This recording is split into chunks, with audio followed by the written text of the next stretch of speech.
일반 5반 학생 여러분 안녕하세요. 오늘 갑자기 24일 0시부터 시작되는 사회적 거리 2단계로 한 학년만 화요일부터 이제 등교하게 되었습니다.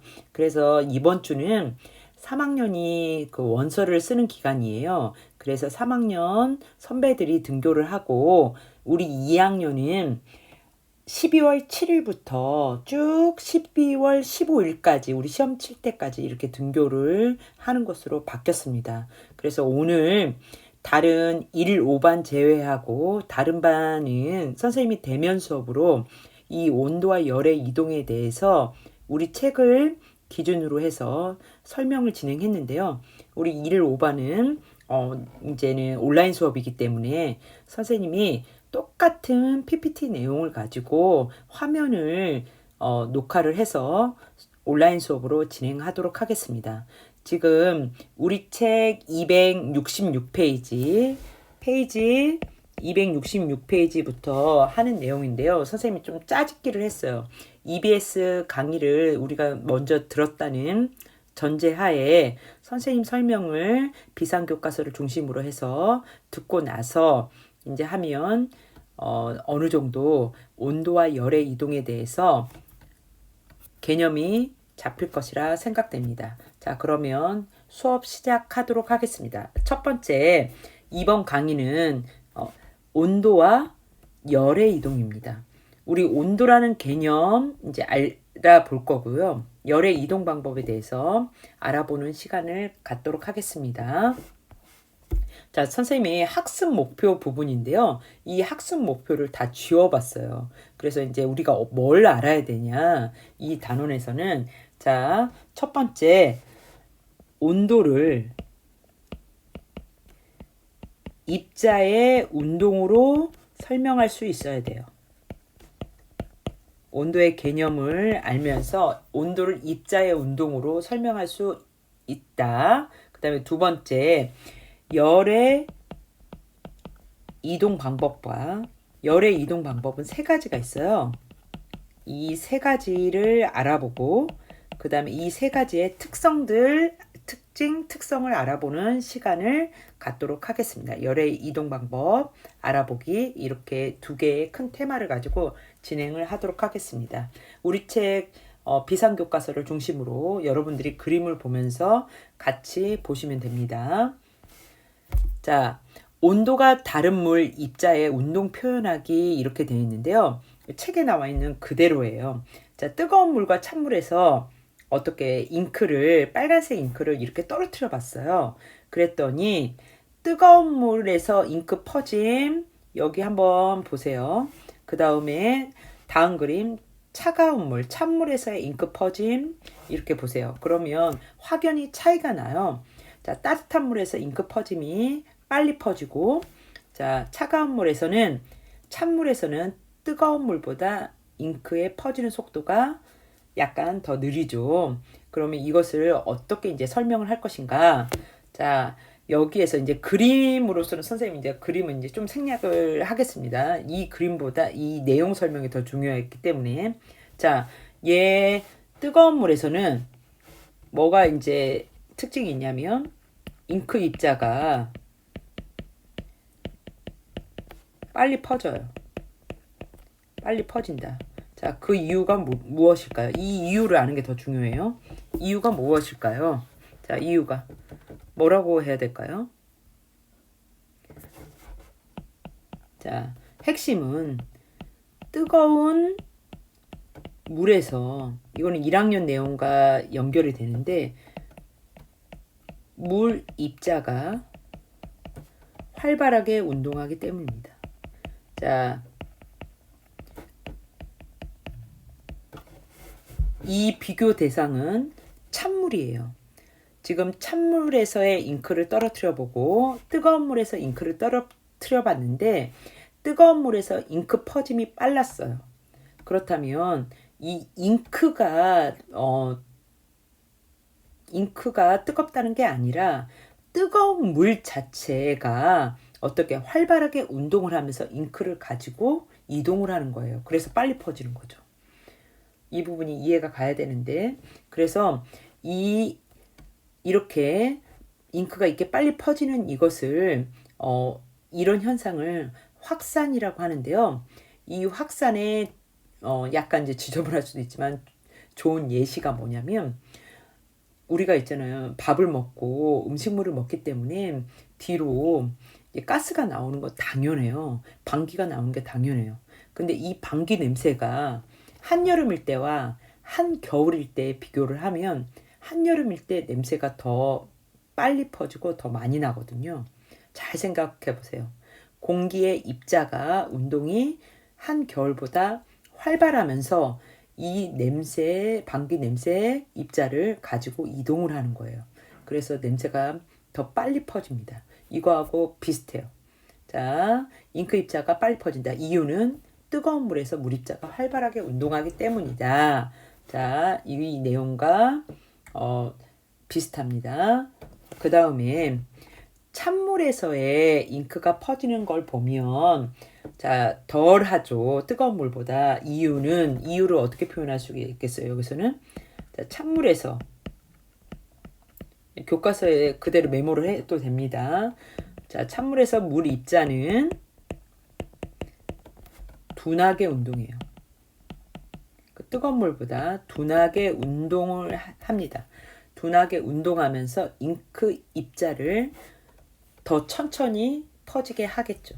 그래서 뜨거운 물과 찬물에서 잉크 퍼짐에 차이가 이렇게 생긴다는 거 알아야 됩니다. 그러면 이런 내용을 한 이유가 이제 무엇 때문인지 이제 정의 쪽으로 이제 들어갈 건데 이게 물체를 구성하는 입자의 활발한 정도 이걸 뭐라고 하냐면 온도라고 합니다. 그래서 다시 앞으로 넘어가서 자, 이 입자의 운동이 더 활발하잖아요. 이쪽이 뜨거운 물이 그렇기 때문에 온도가 더 높고요.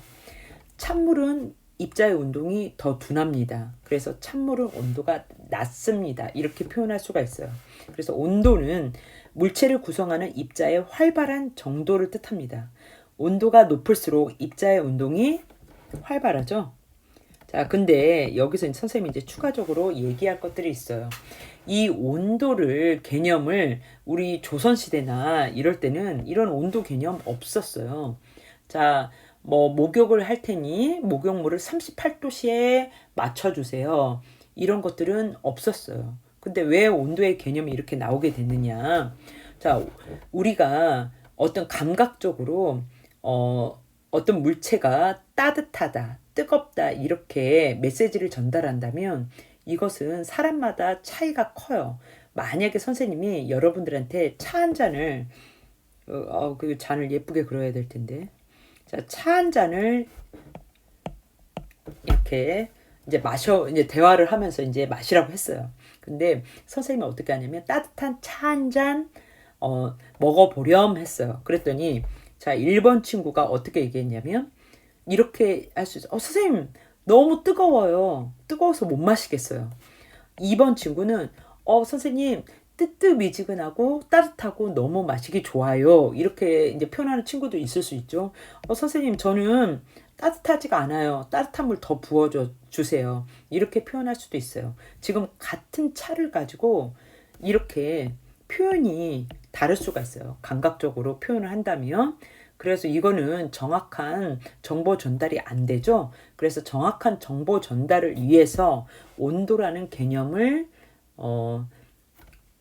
만들었습니다. 근데 이 온도를 선생님이 얘기하기 전에 6단원에서 항상 어떻게 했냐면 이 온도가 변하는 원인이 있다고 그랬어요. 그 원인 자 6단원에서 설명한 거 기억합니까? 자, 열이 있어야 되고요. 열이 이동을 하고요. 열이 이동을 하면 온도의 변화가 생깁니다. 자, 온도의 변화가 생기려면 어떻게 열의 이동이 먼저 있어야 돼요. 그래서 6단원에서도 선생님이 이렇게 언급한 이유가 있어요. 우리 온도는 정확한 정보 전달을 위해서 우리가 필요해서 도입을 한 겁니다. 그러면 이 온도라는 개념은 뭐 그렇게 어렵지 않으니까 이거 하고 그 다음에 입자의 운동하고 이렇게 정리를 하면 될 것 같아요. 자, 그래서 온도가 높은 물체는 입자 운동이 활발하다. 그 다음에 온도가 낮은 물체는 입자 운동이 이 높은 물체보다 둔하다 이렇게 표현할 수가 있습니다. 그래서 이 온도라는 개념 좀 알고 있으면 좋아요.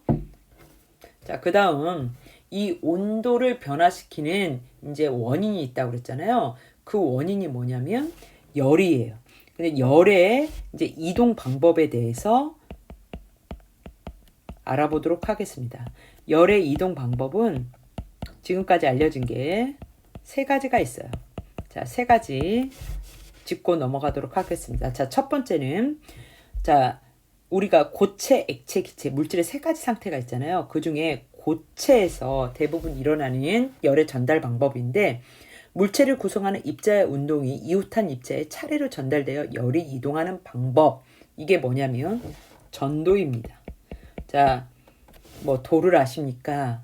아니면 뭐 예수 믿으세요? 이렇게 하는 그런 전도가 아니라 고체에서 열이 전달되는 방법인데 이걸 좀 추가적으로 설명을 하면 1학년 때 고체를 이런 식으로 설명을 했을 거예요. 입자가 규칙적으로 배열되어 있고 제자리에서 진동을 한다. 그 진동 표현을 어떻게 하냐면 이렇게 교과서에도 이렇게 나와 있어요. 이렇게 하면 한 자리에서 진동을 한다는 뜻이에요. 어떤 고정 틀을 고정 자리를 벗어나지는 않지만 그 자리에서 약간의 진동은 가능하다. 그럼 열이 어떻게 되냐면 자, 앞에서 뒤로 전달, 전달, 전달, 전달 이런 식으로 간다는 거예요. 뭐 알겠죠? 이런 식으로 열이 전달된다는 것이에요. 그러면 얘네들은 자, 물체를 한번 읽어보세요. 고체에서 물체를 구성하는 입자의 운동이 이웃한 입자에 차례로 전달되어 열이 이동하는 방법. 이게 전도입니다. 그러면 전도에 대한 내용 지금 똑같은 그림이 여기에도 이제 비슷하게 이제 나오는데 데워진 입자가 활발하게 운동하면서 이웃한 입자에 운동이 전달되어 열이 이동하는 방법이에요. 열이 이동하는 방법인데 자, 전도의 예시 우리가 한번 생활 속에서 있을 수 있는 예시 한번 들어봅시다. 첫 번째는 뭐가 있을까요? 뜨거운 냄비를 우리가 잡았을 때 아 뜨거 할 때가 있잖아요. 그쵸? 아 뜨거워. 이게 전도예요. 열이 자 고체에서 자 뜨거운 냄비 사람 손 고체예요. 아 뜨거 이렇게 할 수가 있잖아요. 이게 전도예요. 그 다음에 두 번째 뭐냐면 전기장판 겨울철에 쓰죠. 그 다음에 옛날에 우리 온돌빵 아우 따뜻해 이거 다 전도예요. 그 다음에 뭐 세 번째 자 튀김 요리를 하는데 스테인리스 젓가락으로 튀기면 이게 뜨겁겠죠. 이게 뜨거운 냄비랑 비슷해요. 이 경우도 전도예요. 이런 경우 예시 우리 생활 속의 예시 한번 들어봤습니다. 자, 그 다음에 여기에서 자 열을 받은 액체나 기체 상태의 입자가 직접 이동하면서 열이 이동하는 방법이다. 이걸 뭐라고 하냐면 대류라고 합니다. 대류, 류자가 흐를 류자예요. 그래서 흐름이 있어야 돼요. 액체나 기체가 이렇게 흐르면서 열을 전달하는 방법입니다. 그러면 열을 전달하는 방법, 자 액체와 기체, 아까 고체에 그 입자의 간격을 조절한 그림을 선생님이 그려줬었잖아요. 자 액체나 기체도 한번 살펴봅시다. 아까는 고체는 규칙적으로 격자 배열이 되어 있었는데 액체는 좀 더 자유분방합니다. 그래서 얘네들이 가만히 있는 게 아니라 이런 정도로 뭐 어디로 움직일지는 몰라요. 사방팔방으로 움직임이 가능해요. 이게 액체고 기체는 좀 더 활발하게 이렇게 이동을 해요. 그래서 이게 액체고 얘가 기체면 우리가 제일 친근한 물질 물로 설명을 하자면 이 액체가 물이 되겠고 이 기체가 수증기가 되겠죠. 그러니까 입자의 운동이 활발할수록 온도가 높다. 뭔가 온도의 이 개념과 일치를 하게 됩니다. 그래서 한 번 더 짚고 넘어갑니다. 열을 받은 액체나 기체 상태의 입자가 직접 이동하면서 열이 이동하는 방법이다. 자, 대류에 제일 좋은 예시가 뭐냐면 이런 온풍기예요. 난방기가 어떻게 이 공기라는 입자가 열을 가지고 직접적으로 이렇게 이동을 해요. 직접적으로 이동을 하면서 전체 공기를 데우는 역할을 하죠. 이게 대류예요. 이게 난방기 예시가 있고, 그 다음에 하나 더 뭐가 있냐면 물을 끓일 때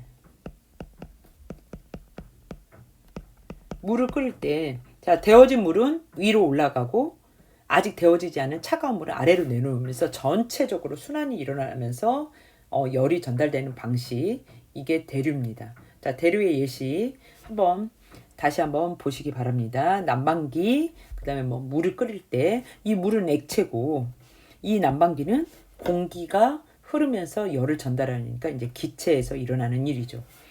그 다음에 자, 지금까지 이제 없었던 방법인데 열이 물질의 도움 없이 직접 이동할 수도 있어요. 이게 뭐냐면 복사입니다. 그런데 이 복사라는 열의 이동 방법은 과학자들도 알기 힘들었어요. 그래서 이 중간에 있었던 과거를 얘기를 이제 해주면, 여기에 지구가 있고요. 자, 여기에 태양이 있어서 태양이 이렇게 있는데, 태양의 에너지가 우리가 살다 보면 지구를 이렇게 오면 알 수가 있어요. 그래서 이것을 태양빛이 오고 이 열이 오는 것을, 태양열이 오는 것을 이제 과학자들이 설명을 하려고 지구 대기와 태양 대기 바깥쪽에 뭐가 이렇게 차 있냐면 에테르가 차 있다고 가설을 세웠어요.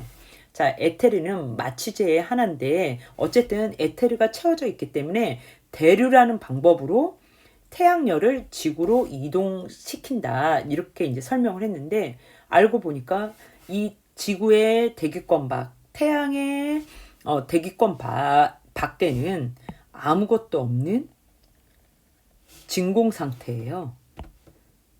아무것도 없는 진공 상태예요. 그러면 진공 상태인데 아무것도 없는데 이 열이 어떻게 이제 이동되느냐 하다가 이제 알아낸 개념이 복사라는 개념입니다. 자, 복사라는 개념에서 핵심이 뭐냐면 어느 물질에 도움 없이 직접 온다는 거잖아요. 그러니까 태양열이 어떤 물질에 도움 없이 직접 와요. 고체, 액체, 기체의 도움 없이 그냥 와요. 이게 복사예요. 그래서 태양열을 유식하게 뭐라고 얘기하냐면 태양 복사 에너지라고 합니다. 복사의 형태로 오기 때문에 이렇게 이제 복사라는 개념이 있고요. 이 복사의 예시를 들면 금방 선생님이 얘기했듯이 어떻게 햇빛, 이 태양 에너지, 태양의 열 에너지도 복사로 오고요. 그 다음에 여기처럼 지금 벽난로나 난로, 손을 이렇게 펼쳐서 아우 따뜻해, 이렇게 열이 직접 오죠. 이 방법이 복사의 예시가 되겠습니다. 자, 그 다음에 이제 하는 내용은, 자, 이런 열의 이동 방법을 알았으니까 이 열의 이동을 막는 방법도 우리가 생각해 볼 수가 있어요. 그 다음에 열의 이동 방법을 이제 어떻게 뭐 데워진 공기는 위로 가고 뭐 이런 것들을, 특성들을 알아봤잖아요. 그럼 효율적인 냉난방 기구의 설치 방법도 알 수가 있어요. 그래서 이거 이제 진행하도록 하겠습니다. 자, 단열 방법 먼저 할게요. 자, 단열 방법 중에, 자, 단열이라고 하는 것은 우리 겨울철을 한번 생각해 보세요. 집안에 있는 열이 바깥으로 빠져나가지 않게 해야 돼요. 근데 열을 가장 많이 빼앗기는 방법 중에 하나가 뭐냐면 전도예요. 전도. 그래서 이 전도를 막는 방법이 되게 중요해요. 지금 창문을 통해서 어떻게 전도로 열을 뺏길 수가 있어요. 근데 이 전도를 막아주는 방법을 여기다 이제 써야 되고요. 그 다음에 바닥도 마찬가지예요. 아파트가 아닌 일반 집에서는 바닥을 통해서도 열을 많이 빼앗겨요. 그래서 바닥을 통한 전도를 막아야 돼요. 그럼 어떻게 막아야 되느냐? 자, 유리창을 통한 전도를, 열의 뺏김을 막는 방법 뭐냐면, 우리 교실에서도 운동장 쪽에 창문은 이중창이 돼 있어요. 자, 이중창이 되어 있는 이유 잘 생각해 봅시다. 자, 이중창 한 창과 한 창 사이에 공간이 비잖아요. 그 공간에 뭐가 차냐면 공기가 차죠. 자, 공기는 기체예요.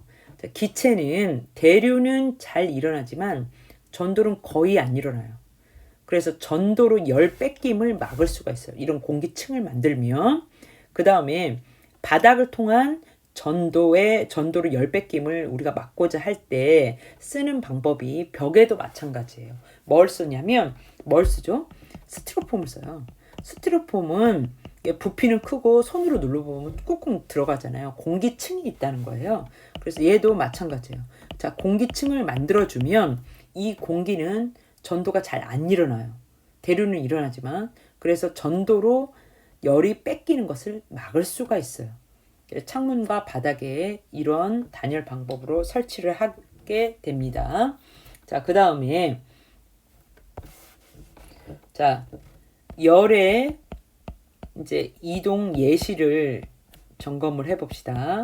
자, 온풍기도 마찬가지고 에어컨도 마찬가지예요. 얘네들이 자, 그 교실 안을 데우는 거, 교실 안을 쿨링하는 방법. 어떻게 하냐면 열의 이동 방법, 전도 대류 복사 중에 뭘까요?